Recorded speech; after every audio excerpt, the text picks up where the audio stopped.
Hello friends, मैं प्रवीण कुमार। मैं आप लोगों को स्टडी सिलेबस में स्वागत करता हूं। देखिए दोस्तों, आज जैवाणु यानी कि बायोमोलिक्यूल से मैं ऑब्जेक्टिव लाया हूं। दोस्तों, जो आप लोगों को आईएससी 12th क्लास में इससे पूछा ही जाता है। दोस्तों, ये केमिस्ट्री का है, ये मत समझिएगा फिजिक्स का। केमिस्ट्री का 15वां चैप्टर, इसके बाद लास्ट चैप्टर है। तो उसको लास्ट चैप्टर देखने के लिए आप लोग जरूर से चैनल को सब्सक्राइब और बेल आइकन को प्रेस कर दें, क्योंकि नोटिफिकेशन आपके पास पहुंच जाएगा। तो चलिए फटाफट स्टार्ट कर देते हैं मेरे दोस्तों। देखिए, ग्लूकोज एक है, तो सबसे पहले नंबर ग्लूकोज का सूत्र है C6H12O6। तो यहाँ पर देखिए, ग्लूकोज में कार्बन कितने हैं? 6। तो इसको 6 कार्बन नंबर 6 को हेक्स कहा जाता है। तो इसका हो जाएगा हेक्सोज। क्या हो जाएगा? हेक्सोज। चलिए, और आगे कौन क्या है? कौन सा विटामिन की कमी से रतौंधी होता है? तो दोस्तों, विटामिन ए की कमी से रतौंधी होती है। विटामिन ए की कमी से क्या होती है मेरे भाई? तो रतौंधी होती है। अब आगे की ओर आता है क्या बात, सो ध्यान दीजिए। निम्नलिखित में शुगर में से सबसे मीठा कौन है? तो दोस्तों, ग्लूकोज जो है सुक्रोजे में से निकलता है, ठीक है। और लैक्टोज जो है, आप लोग जानते हैं कि लैक्टोज जो है मल्टोज में से निकलता है। फ्रक्टोज जो है सुक्रोजे में से निकलता है, ठीक है। तो सबसे मीठा हो गया सुक्रोज, क्योंकि सबका गार्जियन है। आगे की ओर आता है, ध्यान दीजिएगा, एक और बात। ग्लूकोज, फ्रक्टोज और गैलेक्टोज, सभी के सभी, ये लैक्टोज नहीं, गैलेक्टोज, ग्लूकोज, फ्रक्टोज और गैलेक्टोज, ये तीनों का सूत्र वही होता है। और सुक्रोज और लैक्टोज का सूत्र एक होता है, याद रखिएगा। इसका होता है सुक्रोज का C12H22O11। ये ग्लूकोज या लैक्टोज, ठीक है, होता है। वह निम्न में से बुखार को कम करता है तो कौन करता है? एंटीपायरेटिक्स करता है। कौन करता है कम? तो एंटीपायरेटिक्स। कौन करता है? तो एंटीपायरेटिक्स। तो दोस्तों, इसमें एंटीपायरेटिक्स करता है। देखिए, एंटीपायरेटिक्स, तो एंटीपायरेटिक्स जो है दोस्तों, ये दर्द निवारक भी है। तो इसलिए बुखार को कम करने वाला जो है सबसे अच्छा दवाई कौन हो जाएगा? तो एनाल्जेसिक। अब कहिएगा कैसे एनाल्जेसिक? तो एनाल्जेसिक जो है एंटीपायरेटिक का बहुत ही महत्वपूर्ण दवा एनाल्जेसिक होता है। अब आए कर ग्लिसरॉल एक है, तो टर्शियरी अल्कोहल। क्यों? क्योंकि यहाँ पर देखिए, इसका संरचना सूत्र CH2OH, ठीक है, CHOH, ठीक है, फिर CHOH।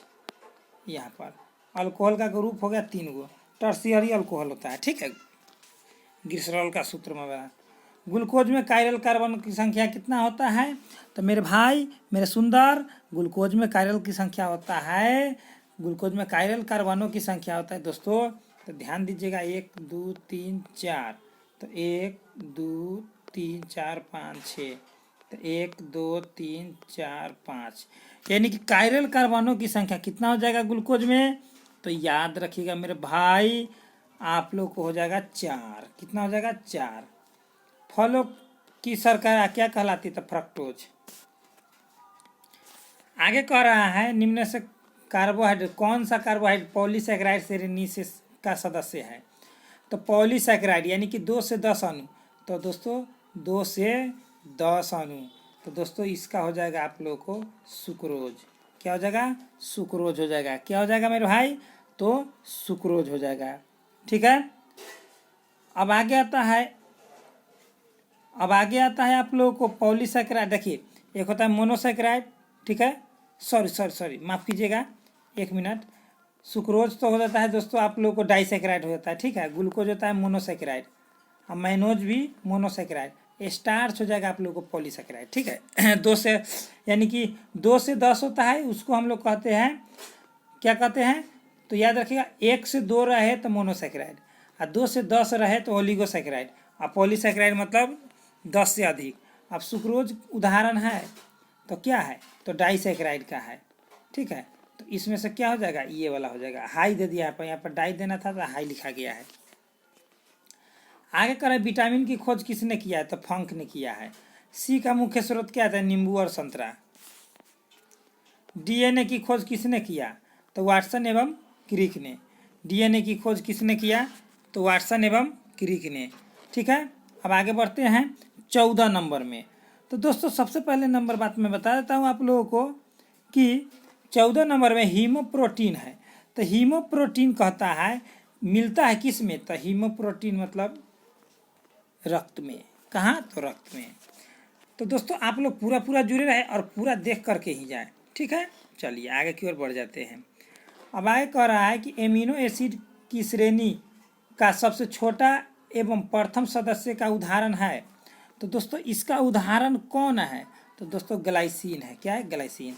सीढ़ीनुमा संरचना किस में होता है? तो डीएनए में होता है। सीढ़ीनुमा संरचना किस में होता है? तो डीएनए में होता है। फॉस्फेट बंध मिलता है। तो दोस्तों फॉस्फेट बंध, तो फॉस्फेट बंध किस में मिलता है? तो नाभिकीय अम्लों में मिलता है। संदेश वाहक होते हैं। तो दोस्तों संदेश वाहक कौन होते हैं? तो दोस्तों संदेश वाहक जो है mRNA होता है।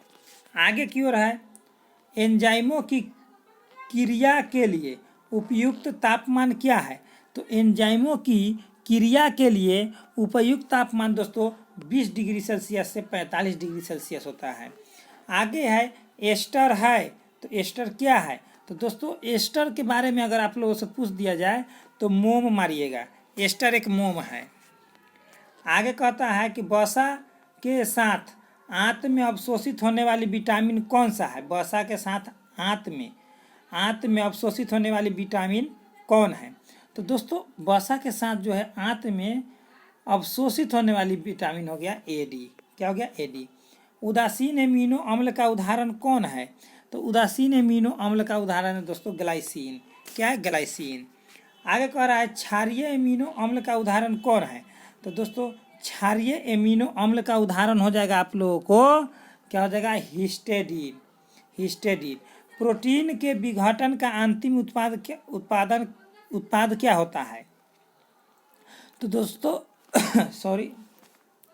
प्रोटीन के विघटन का अंतिम उत्पाद होता है दोस्तों एमिनो अम्ल। आगे कह रहा है स्टार्च या सेलुलोज के जल अपघटन से क्या बनता है? तो स्टार्च या सेलुलोज का जब भी आप लोग जल अपघटन कराइएगा तो ग्लूकोज बन करके तैयार होगा। आगे कह रहा है अम्लीय एमिनो अम्ल का उदाहरण कौन है? तो अम्लीय एमिनो अम्ल का उदाहरण है मेरे भाई एस्पार्टिक एसिड। कौन है? Aspartic acid. क्षारीय एमिनो एसिड का उदाहरण कौन है? तो दोस्तों क्षारीय एमिनो एसिड का उदाहरण है हिस्टिडीन। हिस्टिडीन। क्या है? हिस्टिडीन। आगे कह रहा है कि कोशिका का पावर हाउस किसे कहा जाता है? तो माइटोकॉन्ड्रिया को। कोशिका का पावर हाउस माइटोकॉन्ड्रिया को। किसको? माइटोकॉन्ड्रिया को। आगे कह रहा है मनुष्य की अग्न्याशय द्वारा स्रावित हार्मोन क्या होता है? तो मनुष्य की अग्न्याशय द्वारा स्रावित क्या होता है? तो इंसुलिन होता है। यदि दोस्तों आप लोगों को अच्छा लग रहा हो तो जरूर इस चैनल को सब्सक्राइब कर दे, बेल आइकन को प्रेस कर दे और अपने दोस्तों के साथ शेयर कर दे। तो चलिए दे दनादन आगे की ओर। कह रहा है मनुष्य की लार में पाई जाने वाला एंजाइम था टाइलिन। इसी के द्वारा जो है दोस्तों हम लोग खाना पाचन करते हैं।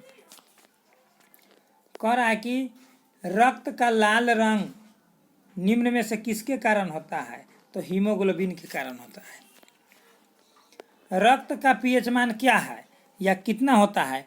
तो दोस्तों रक्त का पीएच मान जो हो जाएगा आप लोगों को कितना हो जाएगा? 7.2 से लेकर के 7.4। आप मुख्य रूप से पूछे तो 7.4 बताइएगा। ठीक है। दूध में मिलने वाली प्रोटीन क्या है? तो दोस्तों केसीन। दूध में मिलने वाली प्रोटीन तो हो जाएगा केसीन। आगे क्या है सो ध्यान दीजिए। 34 में कहानी में से किस एंजाइम द्वारा प्रोटीन का पाचन होता है? तो दोस्तों किस एंजाइम द्वारा प्रोटीन का पाचन होता है? तो पेप्टाइड द्वारा। पेप्टाइड्स मतलब।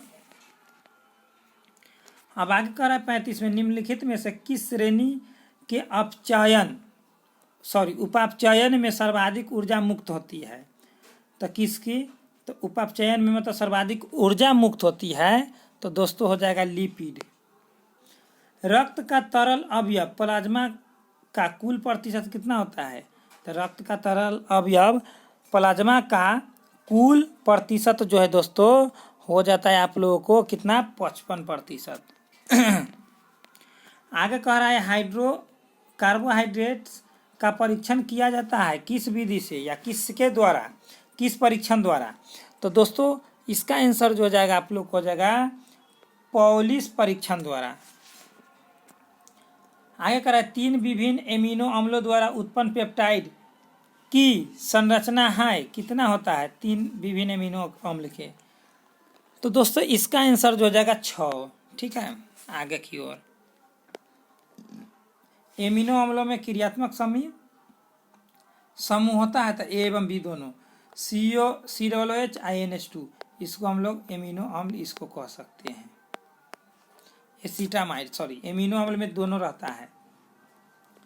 वसा के साथ अवशोषित विटामिन कौन सा है, तो वसा के साथ अवशोषित विटामिन AD है। ठीक है, यानी कि वसा में घुलनशील ना डेका है, तो समझते हैं ना, DKEA डेका। और जल में BC, जल में BC। कौन सा एमिनो अम्ल कीरेल है, मतलब कायरेल है। तो दोस्तों कौन सा एमिनो अम्ल कायरेल है, तो इनमें से कोई नहीं है। कौन सा जैव अणु जल में अविलेय है, मतलब जल में नहीं घुलता है,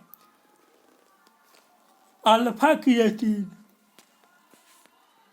अल्फा क्रिएटिन प्रोटीन रक्त का थक्का होता है तब फिब्रिनोजन के कारण, फिब्रिनोजन के कारण। चलिए अब हम लोग लास्ट की ओर आ गए हैं, तो चलिए फटाफट देख लीजिए कौन सा प्रोटीन नहीं है, निम्न में से कौन सा प्रोटीन नहीं है। तो दोस्तों DNA एक प्रोटीन नहीं है। निम्न में से कौन सा ग्लाइकोसाइडिक बंधन नहीं बनाता है, तो दोस्तों ग्लाइकोसाइडिक बंधन कौन नहीं बनाता है, तो मेरे भाई गैलेक्टोज। एमिनो अम्ल बनाते हैं, तो निम्न से कौन सा एमिनो अम्ल बनाते हैं, तो एमिनो अम्ल के बारे में बनाते हैं तो प्रोटीन बनाते हैं। जैव प्रक्रम में एंजाइम होते हैं किसके रूप में होते हैं, तो जैव प्रक्रम में एंजाइम जो है दोस्तों जैव उत्प्रेरक के रूप में होते हैं। आगे कह रहा है कि निम्न से कौन सा शर्करा अधिक स्वादिष्ट है, तो निम्न से कौन सा शर्करा अत्यधिक स्वादिष्ट है, तो फ्रक्टोज, क्योंकि फल में पाया जाता है। कौन सा संक्रमण धातु रखता है, संक्रमण धातु रखता है, तो दोस्तों संक्रमण धातु हीमोग्लोबिन, क्योंकि लोहा पाया जाता है। आगे कह रहा है न्यूक्लिक एसिड क्षार में 2 बंध की जगह होती है, तो क्षार में न्यूक्लिक एसिड क्षार में 2 बंध की जगह क्या होती है, तो दोस्तों इसमें हो जाएगा आप लोग को ग्वानिन। आगे कह रहा है हेलिकल संरचना प्रोटीन के लिए अस्थायी होती है, तो कौन सा आबंध में होती है, तो दोस्तों इसका आंसर हो जाएगा आप लोगों को क्या हो जाएगा, तो हाइड्रोजन आबंध में। आगे कह रहा है कौन सा RNA में होता है, DNA में नहीं होता है, तो कौन सा RNA में होता है, DNA में नहीं होता है, तो यूरेसिल। यूरेसिल सेलुलोज के पूर्ण जल अपघटन से प्राप्त होता है, तो सेलुलोज के पूर्ण जल अपघटन कराइएगा ना सेलुलोज के, तो ग्लूकोज बनेगा, D ग्लूकोज, यानी कि ग्लूकोन D। कह रहा है कोशिका भित्ति बनी होती है, तो किससे बनी होती है, तो प्रोटीन से बनी होती है। ठीक है, अब 54 हो गया, अब 55 की ओर हम लोग चलते हैं। सॉरी प्रोटीन से मैं बता दिया हूँ। कोशिका भित्ति जो है दोस्तों फॉस्फोलिपिड से बनी होती है। 55 में कह रहा है प्रोटीन संश्लेषण में कौन सा क्रियात्मक समूह डाइसल्फाइड आबंध बनाता है, तो दोस्तों डाइसल्फाइड आबंध में भाग कौन सा लेता है, तो थायोल। कौन, थायोल। लास्ट क्वेश्चन है न्यूक्लिक अम्लों में क्रम है, क्रम रहता है, कौन कौन सा क्रम रहता है, तो दोस्तों ये हो जाएगा आप लोग को भस्म शुगर तब फॉस्फेट, भस्म शुगर तब फॉस्फेट। तो दोस्तों आप लोगों से उम्मीद है कि आप लोग यदि पूरा देखे होंगे तो इससे 4 नंबर अवश्य आप लोगों को उठेगा, और ऐसा उठेगा कि आप लोग एकदम उठाइए दीजिएगा नंबर, समझते हैं ना, हाँ एकदम। तो और अपने दोस्तों के साथ शेयर करना नहीं भूलिएगा। तो चलिए दोस्तों इतना ही पर, बेस्ट ऑफ लक, जय हिंद जय भारत।